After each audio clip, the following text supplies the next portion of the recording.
Mensaje que iba a llegar supuestamente en caso de temblor, no me llegó ningún mensaje. Qué fuerte. Ah, su madre. Fernando Caballero. Tranquilo. Cálmese, por favor. Me encanta. Llegando a... Pasamos San José. Fuerte el temblor, ¿ah? A la mierda.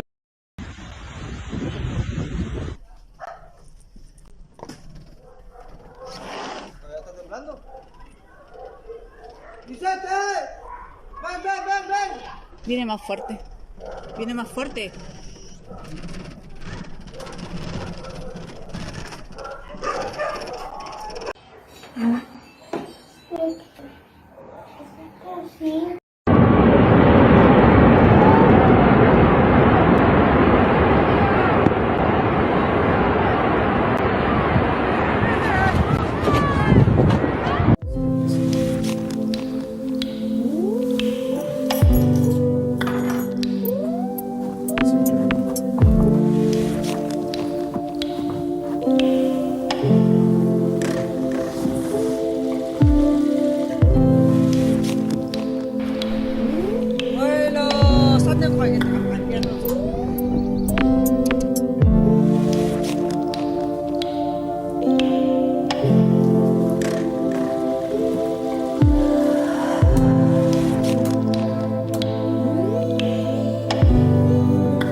Wow! Wow!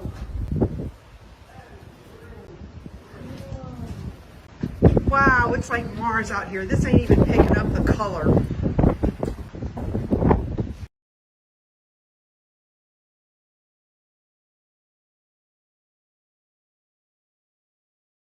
We're gonna do this. Hey, you better get home, man.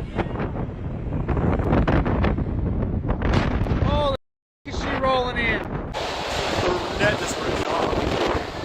The net's ripping off. Oh.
in Alaska is causing record flooding, setting off a disaster emergency declaration this weekend.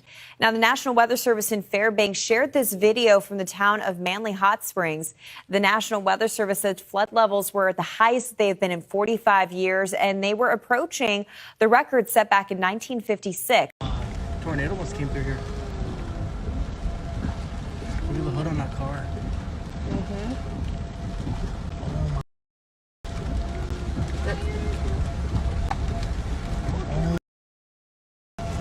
Yeah, Must have that's been a crazy. tornado. There's one right there There's too. a camper on the side. Yep. Look at that whole house is gone. Wow, that's beautiful.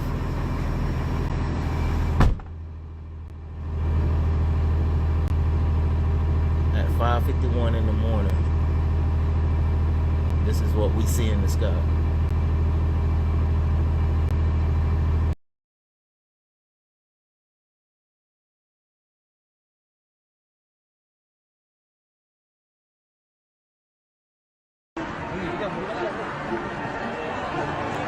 No gas, no fuel, and various essential medications.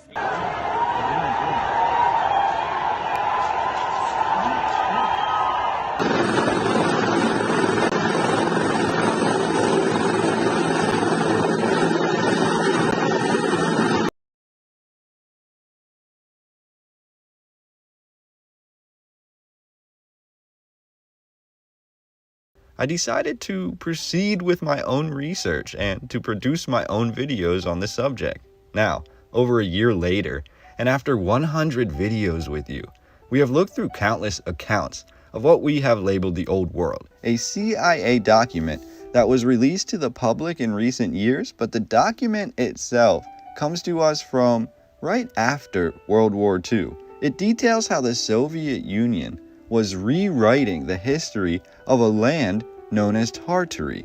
At one time, this was a massive disclosure, which led many of us to strive for further proofs of this lost empire.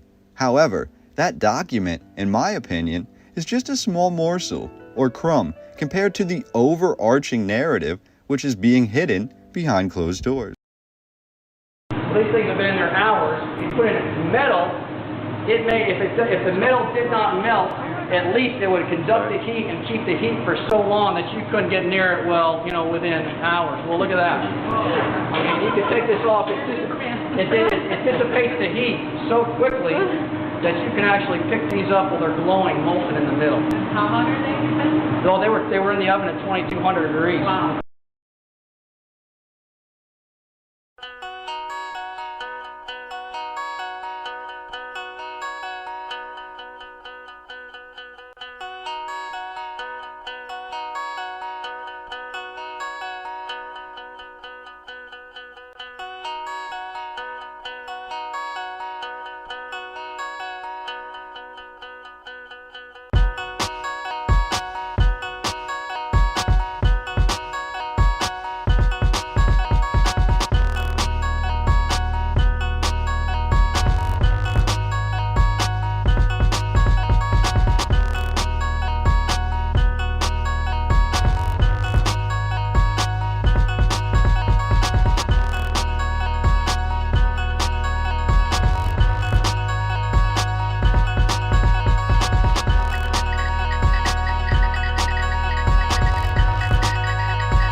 This is the surplus from NASA year after year. There's vacuum chambers, actual engines, actual motors. This is the lost technology that NASA talks about, that they say it's a painful process to build a package. On behalf of Flat Earth, I present to you the painful process of going to the moon that they've scrapped entirely since the 60s. In 50 years, this stuff's been sitting right here.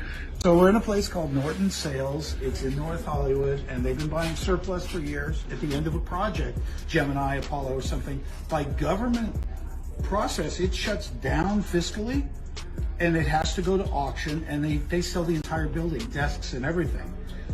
This is where it ended up, and they scrap certain things, and they keep other things. We don't think rockets... People are so completely miseducated that they think the sun is 93 million miles away, but they also think that the heat can travel through an infinite vacuum of space to arrive here, and they can feel it. This is not logical at all. No reasonable thinking mind would ever think this could be possible. When a cloud moves in front of the sun, can you not feel it? One of us was lied to.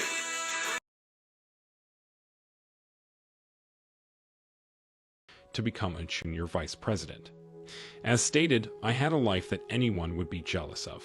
In 2008, tragedy struck and I lost my job at Lehman Brothers. No, I was not one of the responsible parties for the housing bubble crash. I was, however, a tragedy of it. As with others who had taken out loans and such that they couldn't afford, I ended up defaulting and eventually the bank took my home. After losing the house and my job, I fell into a deep state of depression. My wife and my daughter were the pillar that kept me going. I went from living in $1 million home to living in my parents' guest house with my wife and daughter. I went from making mid-six figures a year to making $40,000 a year. Life, I thought, couldn't get any worse. How wrong I truly was. On the way home from picking up our daughter, my wife lost control of the car that she was driving and ended up flipping it into the Jersey wall on the interstate. I was told by the state trooper and medical examiners that her and my daughter died almost instantly. Yeah, 2008 was the worst year of my life. I began to crumble, back just waiting for my death to come.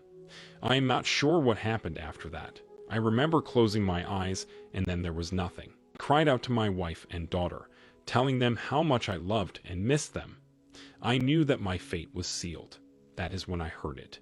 You who have defiled your own body, what makes you think you deserve to leave this place? Who's there?